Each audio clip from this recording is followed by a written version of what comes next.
Querido Padre Dios, te doy gracias por tu amor y tu misericordia y porque nos permite, Señor, poder ser parte de este tiempo, de ser parte, Señor, de tu palabra, de ser parte, Señor, del ministerio de tu Santo Espíritu. Gracias te damos, Señor, porque hoy estamos en el mejor pacto. Ayúdanos a entenderlo, mi Dios, abre nuestro entendimiento. Ayúdanos a poder ver y visualizar, Señor, ese lugar eterno que tú tienes preparado para cada uno de aquellos, Señor, que te buscan, que se humillan, que se niegan a sí mismos, Señor. Bendito sea tu nombre, Señor, en esta hora. Te ruego, mi Dios, que seas tú fluyendo a través de esta palabra y puedas ministrar el alma sedienta, el alma hambrienta, Señor. Asimismo, mi alma, Padre, sea saturada por ti, mi alma sea, Padre, ministrada por ti y verdaderamente podamos entender lo grande y maravilloso que tú eres. Gracias, Padre, todo lo tienes bajo control, mi Señor. Nada se sale del renglón cuando tú estás en control de todas las cosas. Bendito sea, Señor, en el nombre de Jesús. Amén y amén. Que mi Señor me las bendiga o me los bendiga en esta hermosa hora. Dios es bueno todo el tiempo y estamos en el mejor pacto. Eso es lo hermoso, que estamos en el mejor tiempo. Quizás no entendemos por las circunstancias que pasamos, por todo lo que vivimos, pero estamos en un mejor pacto. Nuestros antepasados tenían una comunicación con Dios, pero no estaba el Espíritu Santo dentro de ellos. Y nosotros gozamos de esa bendición porque Él es el que nos consuela, Él es el que nos ministra, Él es el que nos enseña, Él es el que nos guía, Él es el que hace todo en nosotros. Estamos en mejor tiempo. Así que alabe a Dios, no importando la circunstancia que tengamos que vivir. Las circunstancias son para un crecimiento, son para desarrollarnos en nuestra fe y poder crecer como Él quiere que nosotros crezcamos. Esta mañana yo quiero hablar acerca de lo que es un mártir. En Apocalipsis capítulo 6 y su versículo 9 nos habla acerca de los juicios. El 6 habla acerca del juicio sobre la tierra, habla acerca de lo que va a acontecer, el futuro de esta tierra, donde nuestro Señor Jesucristo abre los sellos, pero nos vamos a trasladar hoy al quinto sello, que solo nuestro Dios fue digno, nuestro Señor Jesucristo fue digno de abrir este libro y de desatar cada sello. Pero dice aquí en el 9, cuando abrió el quinto sello, vi bajo el altar las almas de los que habían sido muertos por causa de la palabra de Dios y por el testimonio que tenían. Y clamaban a gran voz diciendo: ¿hasta cuándo, Señor santo y verdadero? ¿No juzgas y vengas nuestra sangre en los que moran en la tierra? Y se les dieron vestiduras blancas y se les dijo que descansasen todavía un poco de tiempo hasta que se completara el número de sus consiervos y sus hermanos que también habían de ser muertos como ellos. Nos habla de los mártires. ¿Qué es un mártir para usted? Verdaderamente, ¿qué significa un mártir? Nosotros decimos aquel que no le importa morir por determinada religión o por algo, que se expone, que expone su vida, no importando él, sino que importando lo que él cree. Entonces aquí en la palabra de Dios está hablando en Apocalipsis capítulo 6 y su versículo 9 de mártires. Pero ¿cómo se forma un mártir? Dice que un mártir es aquel que su carácter es perfeccionado y completada la manera en que vive. O sea, aquel mártir es aquel que su carácter es perfeccionado. ¿Cómo está mi carácter? ¿Cómo está su carácter? Porque nosotros, entre más conocemos a Cristo, más nos deberíamos de parecer a Él. Uno de los mártires mayores es nuestro Señor Jesucristo, porque Él derramó su sangre por usted y por mí. Él se entregó en totalidad, no importando si usted lo iba a recibir o no lo iba a recibir, si usted lo iba a despreciar o usted lo iba a negar. A Él no le importó eso. porque Él amó a la humanidad desde el principio. Él nos amó con amor eterno, no importando nuestra condición. Él nos amó y por eso se entregó en sacrificio vivo.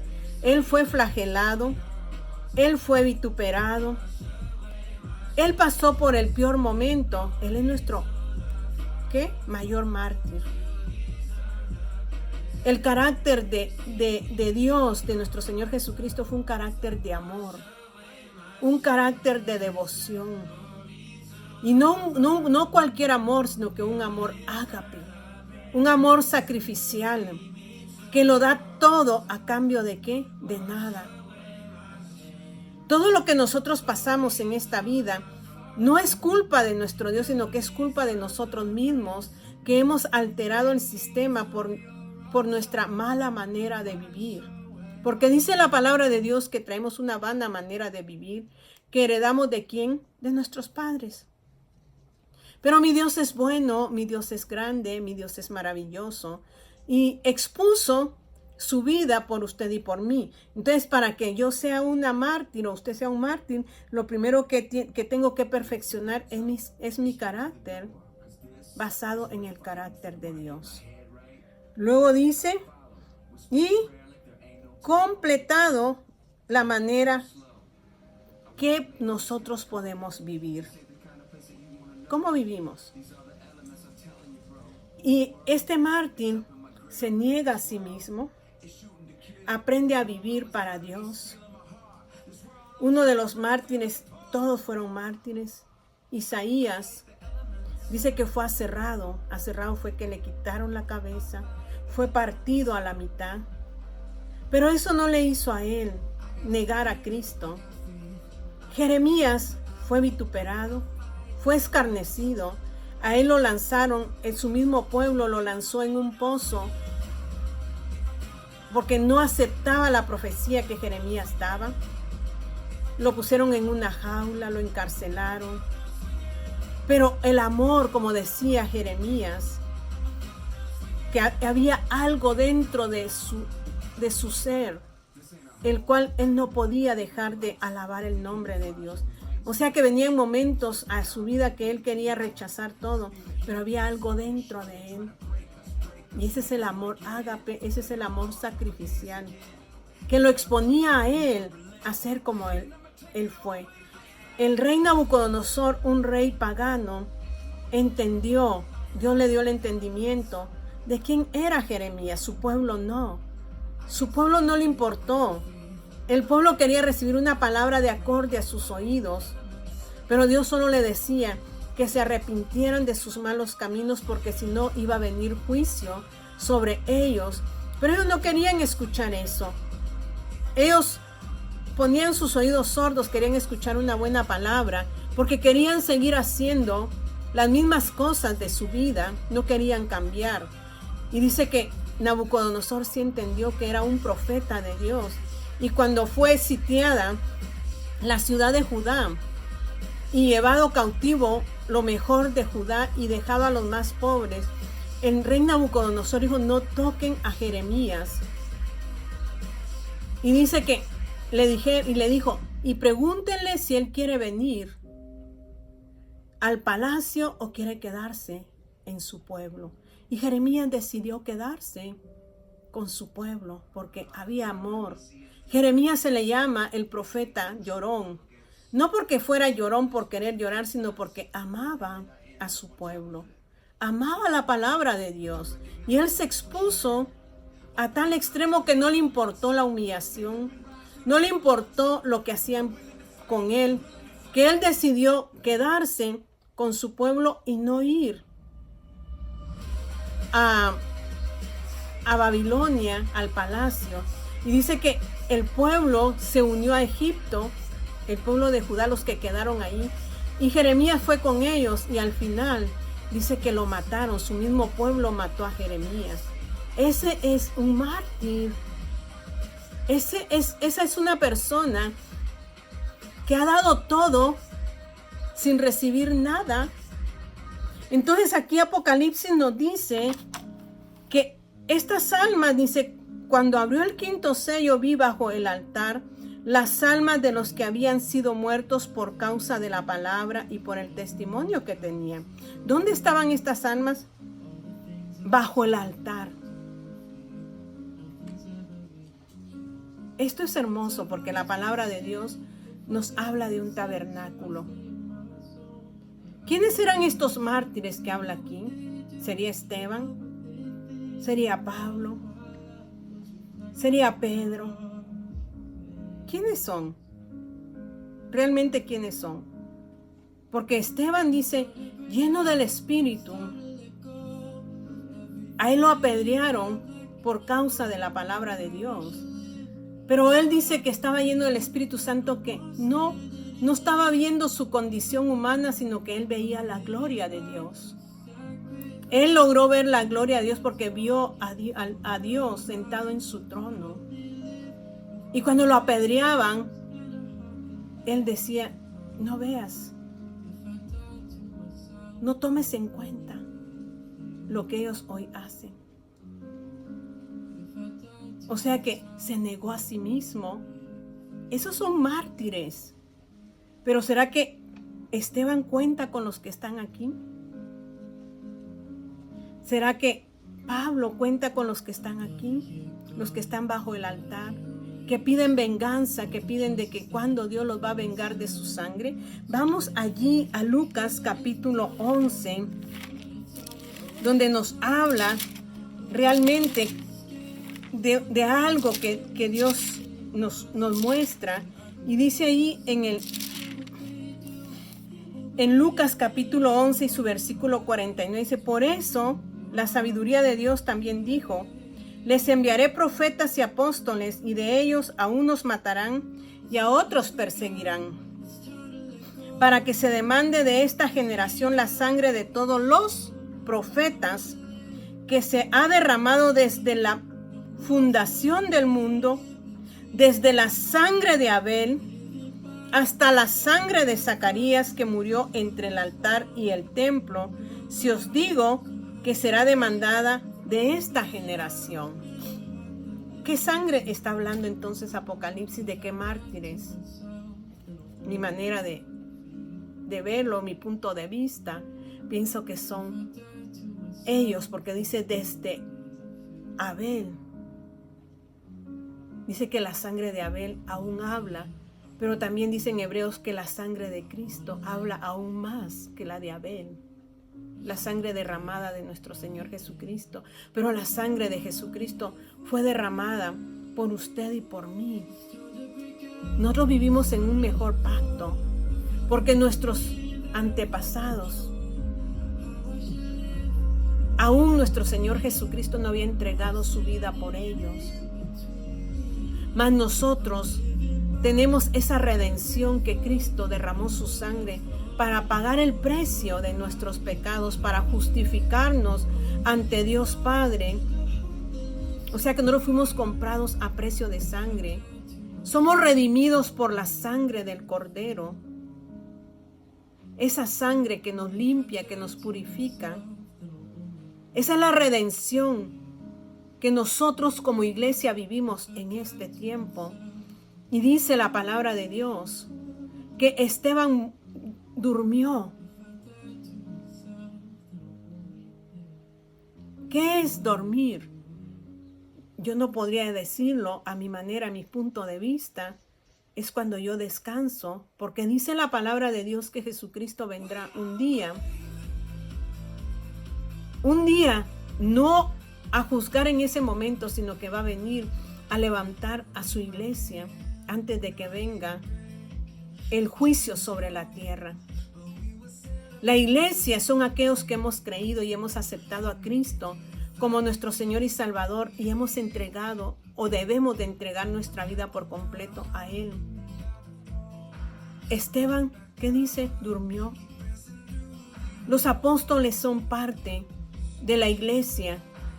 No les puedo decir dónde estén, pero dice que duermen, porque la palabra dice: los muertos en Cristo resucitarán primero, y los que hayan quedado, los que estén vivos, serán levantados juntamente con ellos, dice en Tesalonicenses.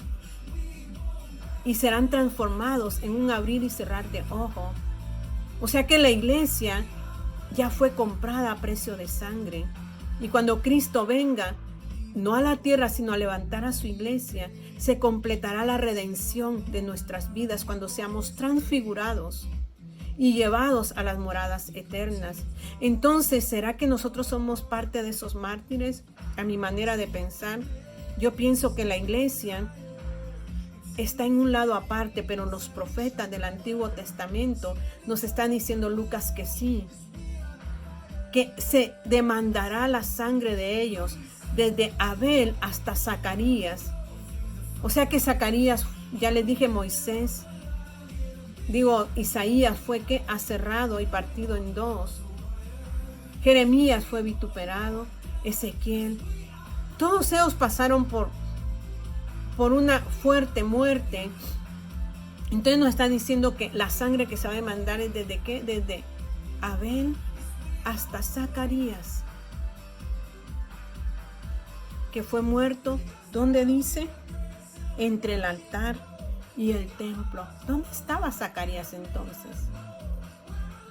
¿Dónde estaba? Zacarías estaba rindiendo culto al Señor, pero también fue asesinado. Esos son los mártires que habla aquí en Isaías, en Apocalipsis, donde dice: cuando abrió el quinto sello, vi bajo el altar las almas de los que habían sido muertos por causa de la palabra de Dios y por el testimonio que tenían, y clamaban a gran voz diciendo: ¿hasta cuándo, Señor, santo y verdadero, no juzgas y vengas nuestra sangre en los que moran en la tierra? Y se les dieron vestiduras blancas y se les dijo que descansasen todavía un poco de tiempo hasta que se completara el número de sus consiervos y sus hermanos que también habían de ser muertos como ellos. Tiempo de la gran tribulación. En el tiempo de la gran tribulación van a haber mártires, de los cuales estarán aquí pidiendo que sean vengados. ¿Usted quiere llegar a ese momento de la gran tribulación? Yo no. Yo quiero vivir en el mejor pacto. En el pacto de Cristo, donde Él me redime con su sangre. Y Él, antes del juicio, Él nos llevará ¿a qué? A esas moradas eternas. Él nos va a llevar, como dijo, es necesario que yo me vaya, pues voy a preparar morada para ustedes, porque en la casa de mi Padre hay muchas moradas, pero necesito prepararlas. Luego vendré, dice, y os tomaré a mí mismo, aquellos que sean como realmente Él quiere que seamos, que nos parezcamos a Él, que tengamos el carácter de Él. Jesús tuvo un carácter de mártir. Dice, y os tomaré. Él vendrá por su iglesia. Yo quiero estar en ese momento. Si ya estoy muerta, quiero despertar y ser alzada con Él. Y si fuera en este tiempo que estoy viva, yo quiero ir con Él. Quiero ir a las moradas. Yo no quiero pasar el tiempo del juicio sobre la tierra. Estamos pasando momentos difíciles, sí, pero no se asemejan a los que van a venir en ese tiempo. Yo le invito hoy que en medio de la situación que usted esté viviendo, usted pueda ver este panorama y pueda desear estar con Cristo. Hoy usted puede hacerlo, porque dice que por la fe, no es por obras para que nadie se gloríe, sino que es la fe que sin haberlo visto creemos en Él y creemos que un día estaremos con Él y nos gozaremos con Él. Si usted cree esto y mira todo este panorama y usted quiere recibirle a Él, no importando si en este momento sea un momento difícil para usted, dice la palabra de Dios que estos tiempos o lo que pasamos ahora no se compara a la gloria que hemos de vivir. Yo quiero estar en esa gloria y sé que batallo conmigo cada día, conmigo misma, con las circunstancias, pero me aferro y tenemos que aferrarnos a ese Dios de gloria, a nuestra esperanza de gloria que es Cristo Jesús, que un día vendrá y nos llevará para que cuando venga el juicio nosotros vengamos con Él y reinemos con Él para siempre en una vida mejor. Cierre sus ojos allí, y si usted ha captado esta palabra y usted quiere entrar en todo esto que es la fe, yo le digo, vamos a hacer una oración y vamos a pedirle a Dios que entre a nuestro corazón y Él controle nuestra vida y nuestras emociones, aún en los momentos difíciles. Nosotros podamos ser agradecidos y podamos negarnos a nosotros mismos, como los mártires del pasado, como los mártires del presente. Cierre sus ojos allí. Querido Padre Dios, repita conmigo. En esta mañana o en este día, reconozco, mi Dios, que hay una vida mejor que esta y que tengo que negarme a mí mismo o a mí misma para poder adquirir esa naturaleza divina. Y aún en lo que esté pasando, yo quiero entregarte mi corazón. Yo quiero rendirte mi vida, Señor, y que tú trabajes en mí en medio de la situación que esté viviendo. Tú me des la fuerza y la fortaleza para poder vivir y llegar a ese tiempo cuando tú vengas por tu iglesia y que yo sea parte de ese cuerpo y pueda ser alzado o alzada, Señor, en ti. Así que hoy toma lugar en mi corazón. Te recibo en mi corazón, te acepto como mi único y suficiente Salvador y me declaro, Señor, que te pertenezco y que voy a vivir una vida en esa esperanza de gloria. Padre, todo te lo pido en el dulce nombre de Jesús. Amén y amén. Que mi Señor me lo bendiga, me lo fortalezca y Dios me lo haga crecer, me la haga crecer como Él quiere que crezcamos. Amén. Bendiciones.